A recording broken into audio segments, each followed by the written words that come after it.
Assalamualaikum warahmatullahi wabarakatuh. Halo semuanya, aku Faradila Putri dari Prodi Statistika Universitas Mula Warman Samarinda.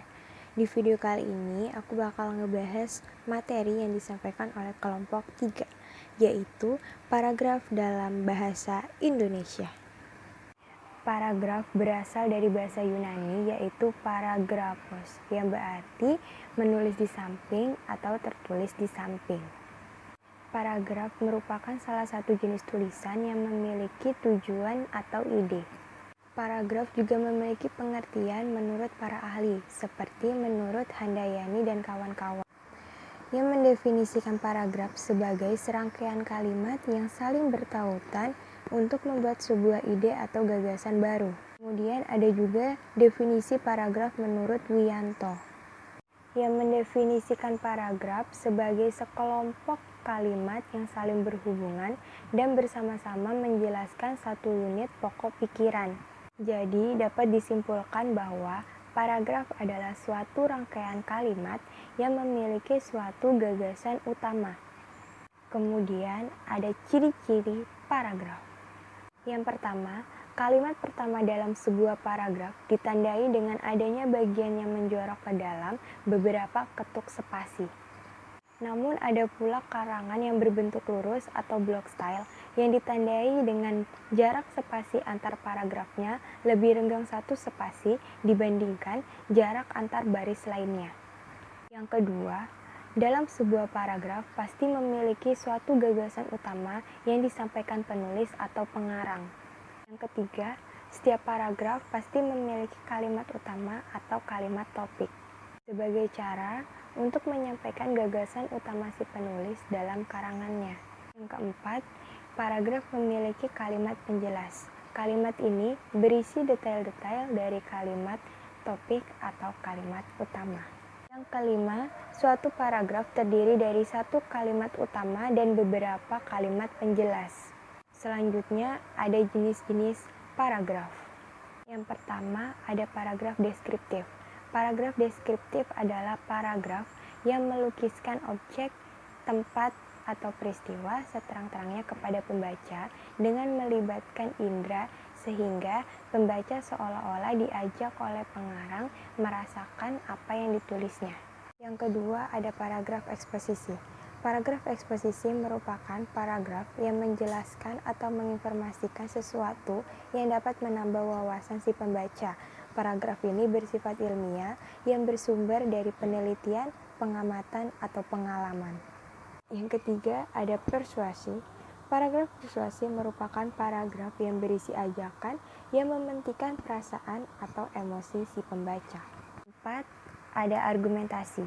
Paragraf ini berisi pembahasan atau pendapat penulis terhadap suatu hal yang disertai dengan bukti yang bertujuan untuk mempengaruhi si pembaca. Yang kelima, ada narasi. Paragraf ini dapat berupa paragraf fiksi atau non-fiksi yang berisi tentang kisah, rekaan, atau pengalaman. Selanjutnya, ada jenis paragraf berdasarkan letak kalimat utamanya. Yang pertama, ada deduktif. Deduktif berarti letak kalimat utama dalam paragraf tersebut terletak di awal paragraf. Yang kedua, ada induktif. Berarti kalimat utama paragraf tersebut terletak di akhir paragraf. Yang ketiga, ada deduktif induktif. Berarti kalimat utama di paragraf tersebut terletak di awal paragraf dan di akhir paragraf. Yang keempat, ada tersebar. Maksudnya di sini berarti kalimat utama paragraf tersebut menyebar ke seluruh paragraf. Selanjutnya ada fungsi paragraf. Paragraf memiliki beberapa fungsi, di antaranya yang pertama, paragraf dalam sebuah kalimat dapat digunakan sebagai pengantar sebuah ide. Yang kedua, memudahkan penulis untuk menyusun ide-ide tentang tulisan yang akan dibuatnya. Ketiga, paragraf dapat membantu pembaca untuk memahami segala sesuatu mengenai isi dan topik dalam tulisan.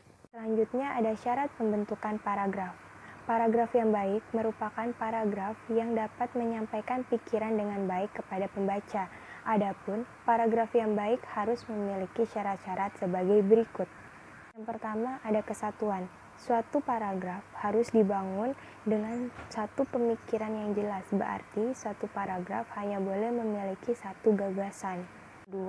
Kepaduan, berarti kalimat-kalimat di suatu paragraf harus tersusun secara logis dan saling mendukung gagasan utama. 3. Kelengkapan, berarti dalam suatu paragraf harus memiliki kalimat-kalimat penjelas yang cukup untuk menjelaskan kalimat pokok.